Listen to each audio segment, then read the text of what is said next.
Performance എങ്ങനെയാണ്? ഗംഭീര performance. ഒന്നും പറയാനില്ല. ജീവിച്ചിരിക്കുന്നവരാലും സിനിമയിൽ അഭിനയിക്കുന്നവരും ജീവിതത്തിൽ അഭിനയിക്കുന്നവരും കണ്ടിരിക്കേണ്ട ഒരു സിനിമയാണ്. മനോഹരമായിട്ട് സിനിമ ചെയ്തിരിക്കുന്നു. വലിയൊരു ഫീലിംഗ് ന്യൂസിൽ കൊണ്ടുപോയി പടം. എമോഷണൽ പടമാണ്. എല്ലാവരും ഈ സിനിമ കാണണം. പ്രത്യേകിച്ച് പറയാനുള്ളത് സിനിമയിൽ അഭിനയിക്കുന്നവരും ജീവിതത്തിൽ അഭിനയിക്കുന്നവരും ഈ സിനിമ കണ്ടിരിക്കണം. ഗംഭീര സിനിമ. എനിക്ക് ഭയങ്കര ഇഷ്ടമായി.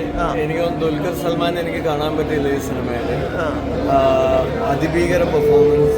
സിനിമയുടെ ട്രെയിലറിൽ പറഞ്ഞ പോലെ തന്നെ നടിപ്പ് ചക്രവർത്തി.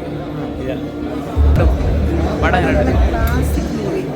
ദുൽഖർ എന്ന് പറഞ്ഞൊരു ആക്ടറിന്റെ ഗ്രോത്ത് എത്രത്തോളം ഉണ്ടെന്ന് നമുക്ക് ഈ മൂവി കാണുമ്പോൾ അറിയാം. നല്ല സ്റ്റാൻഡേർഡ് മൂവി. ആക്ട്രസും ഒക്കെ നന്നായിട്ടുണ്ട്. വളരെ ഗംഭീരമായിട്ടൊരു പെർഫോമൻസ് വൈസ് ദുൽഖറിന്റെ കരിയർ പിന്നെ ദുൽഖറിന്റെ ഞാൻ പറഞ്ഞു ദുൽഖറിന്റെ ഒരു നല്ല മൂവി. ഒരു എന്താ ദുൽഖറിന്റെ ഗ്രോത്ത് അറിയണമെങ്കിൽ നമ്മൾ ഈ മൂവി കാണണം.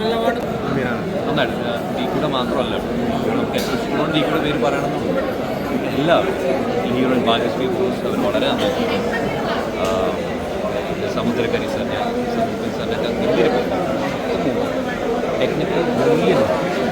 എത്രയും ഫൈൻ. ഇപ്പോൾ നമ്മുടെ സിനിമയിൽ ഇപ്പോൾ നമ്മുടെ പ്രൊഡക്ഷൻ കമ്പനി ചെയ്യാന്നൊക്കെ പറഞ്ഞാൽ ഒരുപാട് അഭിമാനം. ഭയങ്കര നല്ല. ഈ ഡയറക്ഷനൊക്കെ ഇല്ല നന്നായിട്ട്. പ്രത്യേകിച്ച് സിനിമാറ്റോഗ്രഫി പുറത്തൊരാളാണ് ചെയ്യുന്നത്. ഇന്ത്യനല്ലാത്തതുകൊണ്ട് പേരങ്ങനെ വായിക്കുമ്പോൾ അങ്ങനെ. പിന്നെ ജെയ്ക്സ് ബിജോയുടെ മ്യൂസിക് ഞാൻ അതാണ് ലാസ്റ്റ് വരെ ഇരുന്നത്. ടൈറ്റിൽ മ്യൂസിക്കൊക്കെ ഗംഭീരം. എനിക്കൊരു വലിയ അവാർഡ്സൊക്കെ ഇവരുടെ ലഭിക്കേണ്ടതെന്ന് പ്രാർത്ഥിക്കുന്നു. Thank you.